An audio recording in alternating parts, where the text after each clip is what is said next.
When was the last time? Could you just briefly tell us about the last time you went shopping? Yeah. I went to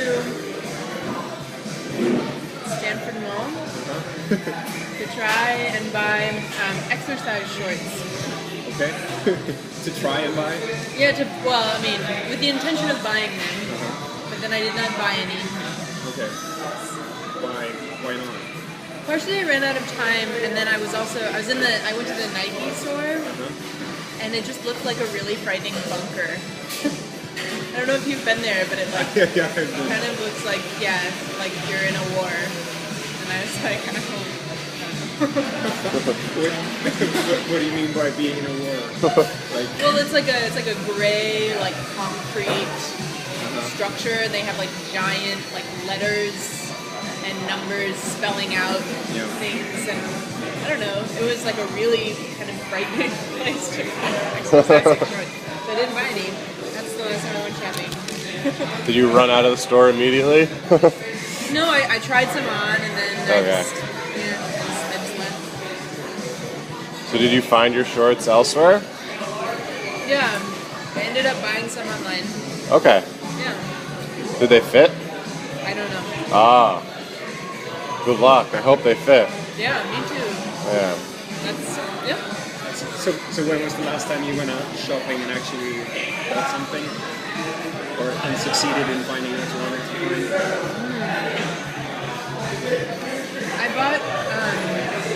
I bought tea a couple weeks ago in Chinatown. And I went searching for the tea, and I found the tea, and I bought the tea. So what made that experience nicer than the Nike experience? So I looked on Yelp. You guys will be pleased to know in your iPhone-y ways. And then I wandered through Chinatown for a while. I didn't initially look on Yelp, but I figured there would be a tea shop in Chinatown, and then I found one on Yelp. And I went to it, and they knew so much about tea. And they had just rows and rows of beautiful jars that were full of tea that you could smell, and they had free tea tastings. And I bought a bunch of tea. So you know there's a Teavana right in the Stanford Shopping Center. Yeah, but if you're I don't want to go buy tea at Teavana. Why not? It's just not that fun. It's also in San Francisco, but I mean, it's I don't know. If you think of tea as being interesting and exotic and you want genuine tea, I don't know. I mean, Teavana's fine, but it's a little sterilized, homogenized. Yeah. So what about malls in general? Do you think they're fun or not fun, or? I think they are. I think they're sort of. They make me feel when I'm there, kind of I feel on the very, very rare occasions when I read smut, or not smut. I never read smut, but when I read bad girly literature. Yeah. Which is maybe once every other year, and you just the first part of you I'm really pumped for this. I'm just gonna go and I'm gonna buy it. It's gonna be great, and then you just feel really gross after maybe 2 stores. Yeah. So the Stanford Mall especially depresses me because I don't have any money. So I go there thinking maybe there will be a magical sale or whatever. I don't know. So yeah, I don't really like malls. I used to like malls in high school. But Yeah, we all did. yeah, it's weird. Do you like malls? I feel like there's a lack of culture in malls, other than commercial culture. So you have a bunch of chain stores trying to sell you things. I prefer to go to a farmer's market where you have artists creating things that they're trying to sell you, and you have little boutiques, and things are unique and location specific. You go to the Stanford Mall, and the Gap is the same as every other Gap across the country, and the Panda Express is the same as every other Panda Express across the country. Yeah. Yeah, I think I react to the idea, like, especially at the Stanford Mall, it's really strange. Like, I have no problem actually with, like, you know, Bloomingdale's selling you, like, ridiculously expensive things that look like they're ridiculously expensive because, like, they're selling, like, a ridiculously expensive aesthetic. But when you wander through the mall and you see really, really ridiculously expensive stores that are selling, like rebel, like, biker jackets, you're like, I don't know. And there's a lot of that there. Like, Free People is selling, like, the free hippie aesthetic. And it's like, this is not, like, you're gonna spend, like, $95 buying, like, something made by a giant company to make you look like an orphan. Then, like, you're not you're not an orphan. You know what I mean? I don't know. It's just, and that really bothers me for some reason. Do you ever go to department stores? Department stores? Yeah. Every now and then. For, like, department stores are like Target. I want to buy, like, hosiery. Yeah. Do you go to Nordstrom? I've been to Nordstrom, yeah. I think the last time I went to Nordstrom was probably, like, a year and a half to 2 years ago. But I've been. Did my son do it? Was that why you went 2 years ago? Or I have no idea. Probably. Who do you envision as, like, the typical department store shopper? I'm talking about, like, a Macy's or a Bloomingdale's or a Nordstrom. I don't know. Just off the top of your head. Moms? I mean, it depends on the department store. If it's Macy's, then, like, teens and moms. And if it's, like, and maybe to some extent dads, because I think, like, department stores are convenient and that they're supposed to have everything, and you're supposed to, like, be able to go find it. And I think, like, for the typical, like, stereotypical male shopping experience, that's ideal. And then, like, Bloomingdale's, I think of, like, you know, super fancy moms, trophy wives. I really hope this is useful. This is great. It's awesome. This is our best interview yet. So when you do your clothes shopping, do you do it in Chinatown? No. No?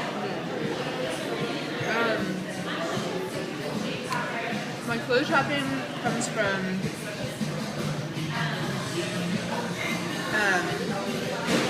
thrift stores, free stores, which are, like, I don't know, Stanford campus has one actually, and a lot of the co-ops, which is where I spend my time, have them as well. They're just like, you know, you don't want something anymore, you put it in the free store and someone else can use it. Right. And then also Etsy. Sorry? Etsy, which is like a, oh my god. I've heard of it. Yeah. It's an online store, right? It's an online, it's kind of like if you could imagine a farmer's market for, like, handmade goods and vintage goods, but, like, all online. So anyone can be a seller and they take, like, a 2% cut or something. How do you spell it? ETSY. Huh. It's crazy. It's huge. Worth checking out? It's really worth checking out, and they have all sorts of different, you know, you can read about the different sellers and stuff. So that's fun. And then there's the other websites that I occasionally go onto are those, like, sort of membership only, like, I mean, all you need to be a member is, like, an email address or whatever. But they advertise themselves as, like, members only prices or whatever. So they have, like, you know, brands that I could never afford at, like Gilts? 50 to 60%. Yeah. And for the last year and a half, I've had all of them bleach blocked. I mean, bleach block is like a blocking thing that you can set up on your browser so that you don't go to websites. Oh, okay. Because they're like really mindless and they're built to be addictive. Were you getting addicted to those sites? Yeah, I think so. I mean, I didn't buy things particularly regularly, but like, you know, how you automatically open up a browser when you don't want to be doing your homework or your work or whatever. You just mindless, like click, click, click, click, click. Yeah, and it's so gross. I hate it. So I leech blocked it, and I recently unleash blocked them, but I'm considering leech blocking them again. Go for it. Thank you. All right. Yeah. Can you tell me a little bit more about why you choose the thrift stores and the free stores and the co-ops? Yeah. Well, one is that they're much cheaper. Two is that they're much more interesting, typically, in terms of like the kind of fare that's available there. I'm not like. I might like to dress with like more stylishly, but I think I'm a relatively neutral dresser, so it's not like I'm going to find like super sweet hipster goods. But I mean, they have like an interesting variety of styles, and also like I'm not, despite my small previous addiction to like guilt and those kinds of places, I'm pretty against consumerist lifestyle, and I think it sucks.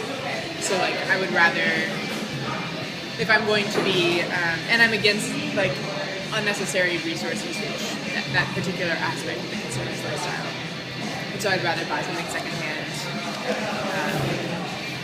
So there's the social and environmental aspect to your shopping decisions. Yeah, I would say so. And like, I'm definitely weak. Like, I would prefer not to like be interested at all in sites like Guild or something like that. Right. But I have this notion that like I should probably have more professional clothing because I don't really have any, and like blah blah blah blah blah. But yeah, I'm a little worried about whatever you guys are doing, just because. I mean, I think it's all people like that make those sites and those applications are iterating towards things that really override like typical human willpower, which is why I have sites like leech blocks set up so that like I can override my own weak willpower. Like I've noticed that sometimes like if I go to a site and I like view a specific item, then it shows up, like that specific item shows up on other websites in the ads page. And like that's just, I mean, how are you gonna deal with that? So I don't know what we were talking about. But anyway, I would like rather not be a part of like that kind of process. It's like drugs. Yeah. It's good that you're aware of all that. Yeah. I mean, are you? Maybe? Yeah. So, is that it? Or is there more questions? Michael? Not that I can think of right I now. think that could be it.